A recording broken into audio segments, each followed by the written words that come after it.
Shalom saudaraku kasih dalam Tuhan, kasih karunia dan damai sejahtera dari Allah Bapa dan Kristus Yesus menyertai kamu. Bacaan Alkitab kita diambil dari Hakim-Hakim 9 ayat 1 sampai 57. Abimelek menjadi raja di Sikem.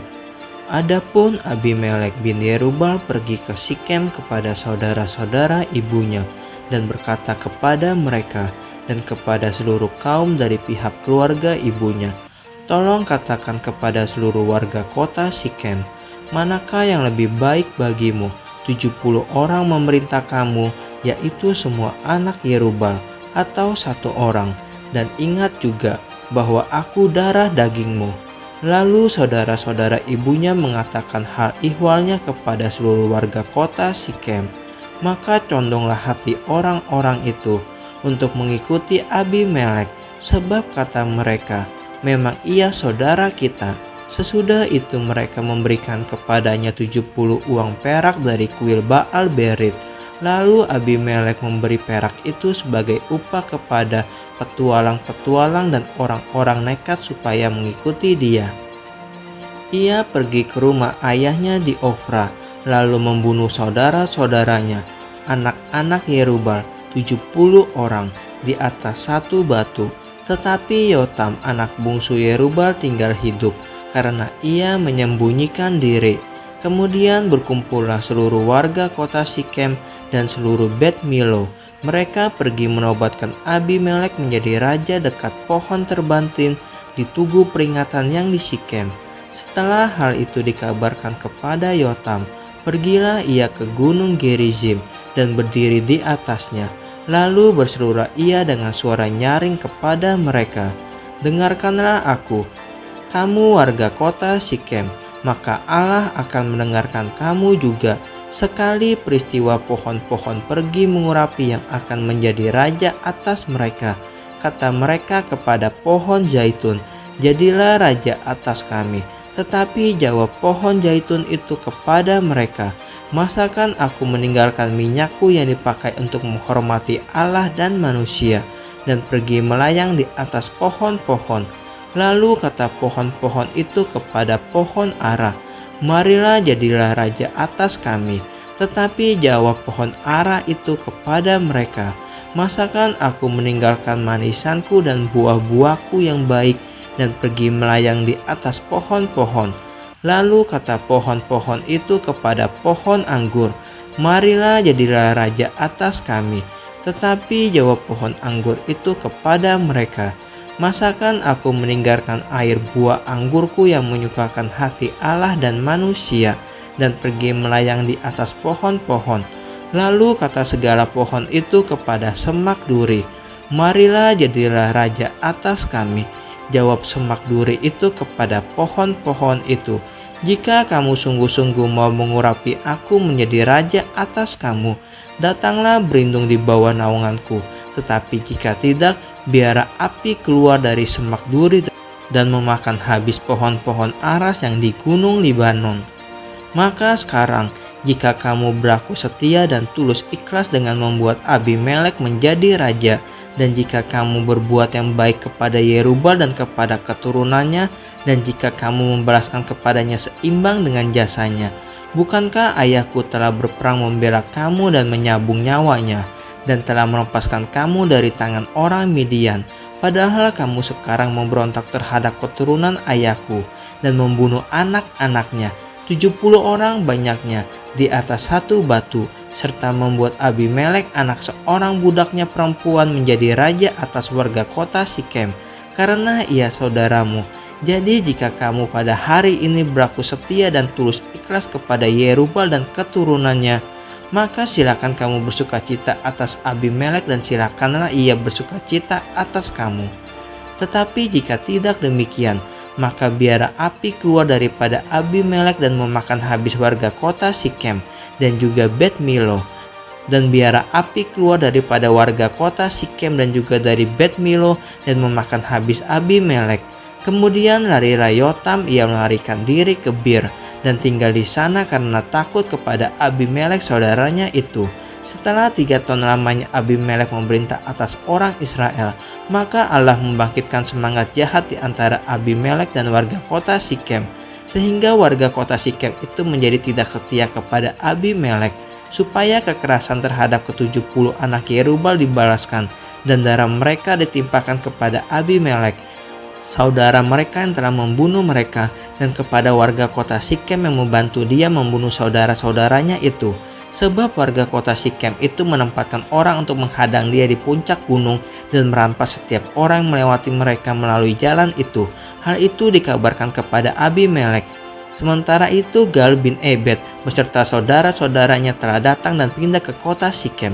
Warga kota Sikem percaya kepadanya, jadi pergilah mereka ke ladang. Mereka mengumpulkan hasil kebun anggur mereka dan mengirik memerasnya lalu mengadakan perayaan.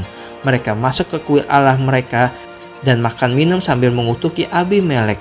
Berkatalah Gaal bin Ebed, siapa itu Abimelek dan siapa kita orang Sikem? Maka kita menjadi hambanya. Bukankah anak Yerubal dan Zebul wakilnya menjadi hamba orang-orang Hemor ayah Sikem? Jadi mengapakah kita menjadi hambanya? Sekiranya orang-orang kota ini ada di dalam tanganku, maka tentulah aku mengenyahkan Abimelek. Lalu berkatalah ia ke arah Abimelek, perkuatlah tentaramu dan majulah. Ketika Zebul penguasa kota itu mendengar perkataan Gaal bin Ebed, bangkitlah amarahnya. Ia mengirim utusan kepada Abimelek di Aruma dengan pesan, Gaal bin Ebed dan saudara-saudaranya telah datang ke Sikem dan ketahuilah mereka menghasut kota itu melawan engkau. Oleh sebab itu berangkatlah pada waktu malam, engkau dan rakyat yang bersama-sama dengan engkau itu, dan adakanlah penghadangan di padang. Esoknya pagi-pagi pada waktu matahari terbit, haruslah engkau menyerbu kota itu, dan jika ia dan orang-orangnya keluar melawan engkau, maka engkau dapat berbuat kepadanya sesuai dengan keadaan yang kau dapati.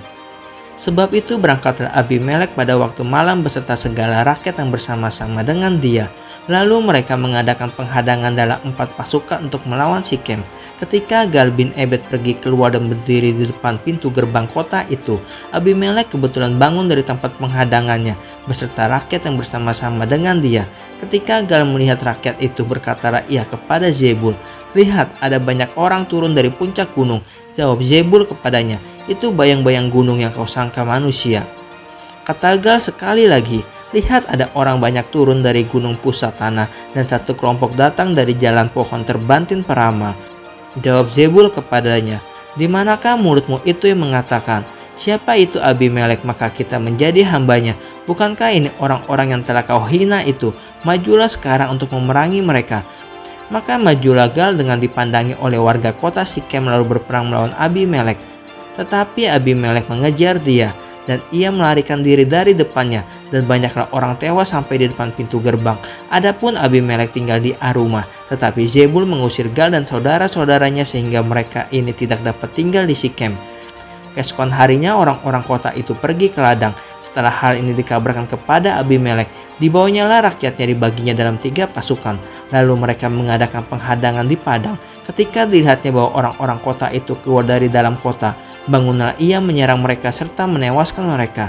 Abimelek dan pasukan bersama-sama dengan dia menyerbu dan menduduki pintu gerbang kota, sedang kedua pasukan lain itu menyerbu dan menewaskan semua orang yang ada di padang. Sehari-harian itu Abimelek berperang melawan kota itu. Ia merebut kota itu dan membunuh orang-orang yang di dalamnya. Kemudian dirobohkannya kota itu dan ditaburinya dengan garam. Mendengar itu, masuklah seluruh warga kota menara Sikem ke dalam liang di bawah kuil Erberit. Dikabarkanlah kepada Abimelek bahwa seluruh warga kota menara Sikem telah berhimpun di sana. Lalu Abimelek dan seluruh rakyat bersama-sama dengan dia naik ke gunung Zalmon. Abimelek mengambil kapak, lalu memotong dahan-dahan kayu, mengangkatnya dan meletakkannya ke atas bahunya sambil berkata kepada rakyat yang bersama-sama dengan dia, turutilah dengan segera perbuatanku yang kamu lihat ini. Kemudian rakyat itu juga masing-masing memotong dahan-dahan, lalu mengikuti Abimelek, meletakkan dahan-dahan itu di atas liang dan membakar liang itu di atas kepala orang-orang itu. Demikianlah semua penduduk kota menara Sikem juga mati, kira-kira 1000 orang laki-laki dan perempuan. Abimelek mati ditimpa batu. Selanjutnya Abimelek pergi ke Tebes. Ia mengepung Tebes lalu merebutnya. Tetapi ada sebuah menara yang kuat di tengah-tengah kota, dan semua laki-laki dan perempuan seluruh warga kota itu melarikan diri ke situ. Mereka menutup pintu belakangnya dan naik ke atas soto menara itu. Lalu sampailah Abimelek ke menara itu, menyerangnya dan dapat menerobos sampai ke pintu menara itu untuk membakarnya. Tetapi seorang perempuan menimpakan sebuah batu kilangan kepada kepala Abimelek dan memecahkan batu kepalanya. Dengan segera dipanggilnya bujang pembawa senjatanya dan berkata kepadanya, "Hunuslah pedangmu dan bunuhlah aku, supaya jangan orang berkata tentang aku, seorang perempuan membunuh dia." Lalu bujangnya itu menikam dia sehingga mati. Setelah dilihat oleh orang Israel bahwa Abimelek telah mati, pergilah mereka masing-masing ke tempat kediamannya. Demikianlah Allah membalaskan kejahatan yang dilakukan oleh Abimelek kepada ayahnya, yaitu pembunuhan atas ke-70 saudaranya. Juga segala kejahatan orang-orang Sikem ditimpakan kembali oleh Allah kepada kepala mereka sendiri. Demikianlah kutuk Yotam bin Yerubal mengenai mereka.